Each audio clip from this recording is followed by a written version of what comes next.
So this new mask, you can see in front of you, has a frame around it that's different than the 2000. The head net on the 2000 screws into the lens itself, where on this new AV-3000HT, it goes to the seal, and the lens doesn't have any holes in it. But what that means is with the new hood, it fits differently. Now just to clear this up, it's not impossible to wear a reed hood with this new mask, but it's worn entirely different. This new mask really also drove the reason to change out of the reed hood or look for something that was comparable. So how are we going to do this? The Houston Fire Department has never had a hood that wasn't the reed hood. We didn't have a period of time where we wore sock hoods. We didn't have a period of time where we had some other manufacturer. It was no hoods, reed hood. That's it. Now the reed hood's gone through some changes over the years. We used to cut up over your shoulders. We didn't have the cape and different things like that. So after several rounds of testing, we came to some failures. This is just a picture of one of the failures, discolored from one of the other manufacturers.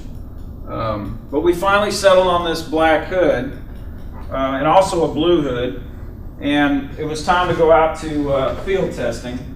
And so we picked 36 officers around the city on different shifts of different shapes and sizes, and had them come down, and they had a similar class to what I'm giving you today, and we put it in the field.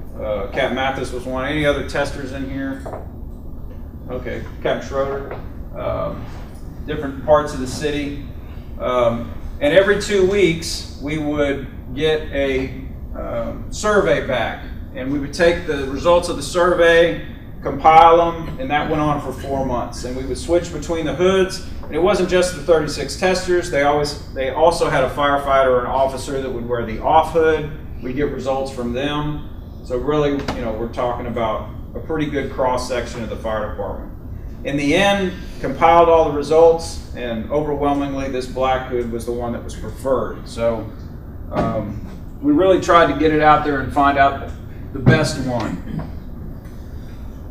So there's some things about this hood that you should know, because going forward, you're going to be in the station helping your district get the right size hood. There's 3 sizes of hood to choose from. First off, it is not designed to be worn comfortably around your neck. The elastic is kind of tight around your neck. If you want to slide it on your head and see what that's like, that's fine. But if you're climbing stairs in a high-rise, or you're staged waiting for an assignment, or you're red or on deck or whatever, and you don't have your hood on and it's around your neck, it's going to be hot, especially in the summer. It's not going to be comfortable. This hood was not designed to be comfortable around your neck. And you need to spread that, okay? It was designed to be tight around your mask. So when you're in a fire, you're not going to have this lazy elastic coming back. It's very robust. And we were very insistent that on this frame, it not come off or droop down. The new weak point in the hood is your chin. Where we used to be doing this, if you had a gap in your reed hood and you're taking your hand, this is the new weak point.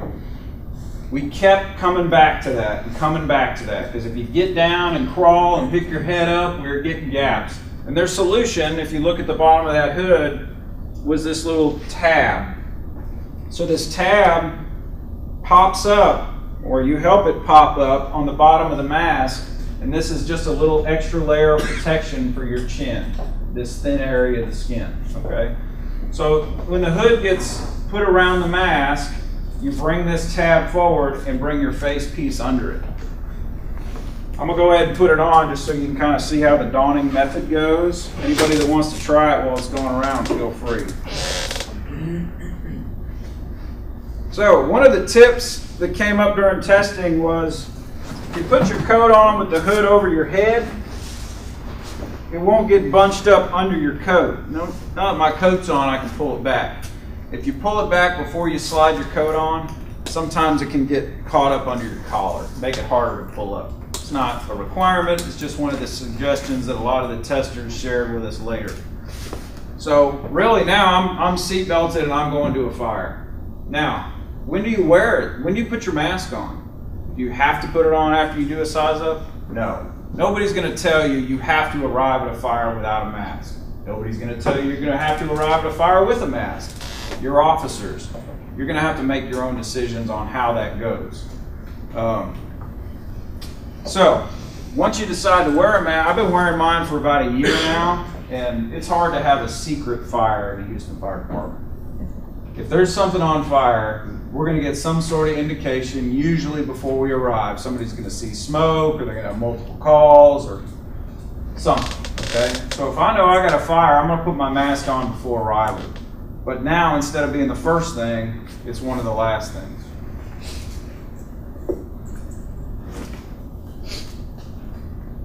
All right, so this is the trick. When you pull it up over your head, you got to get it past those buckles.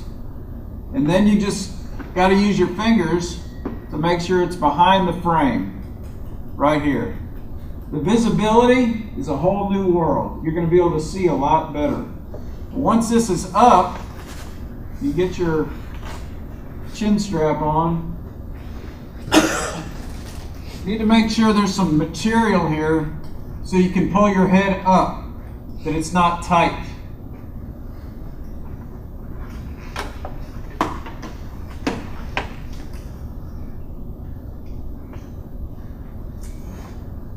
Your helmet strap's going to help secure that. Now this doesn't feel like a reed hood. It's a lot looser. Okay, it's going to be a different feeling.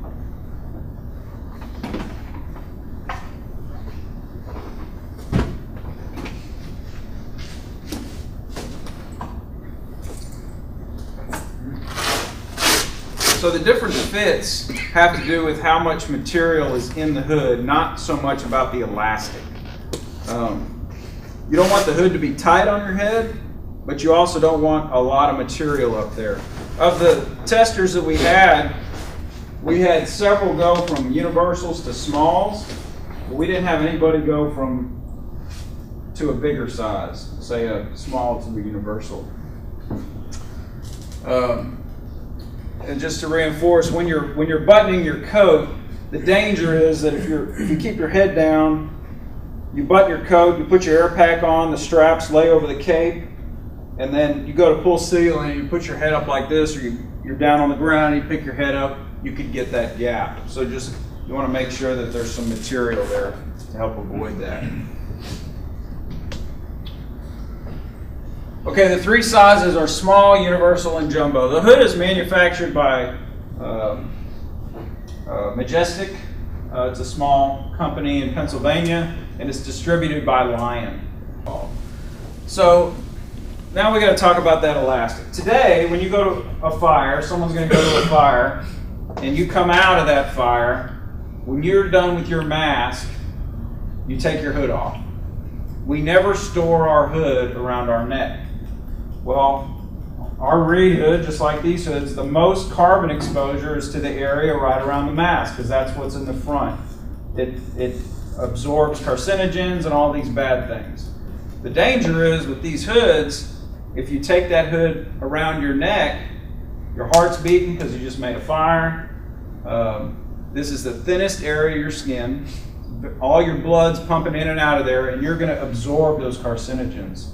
So just like today, you take your mask off, you take your hood off, that needs to be something you require of your districts.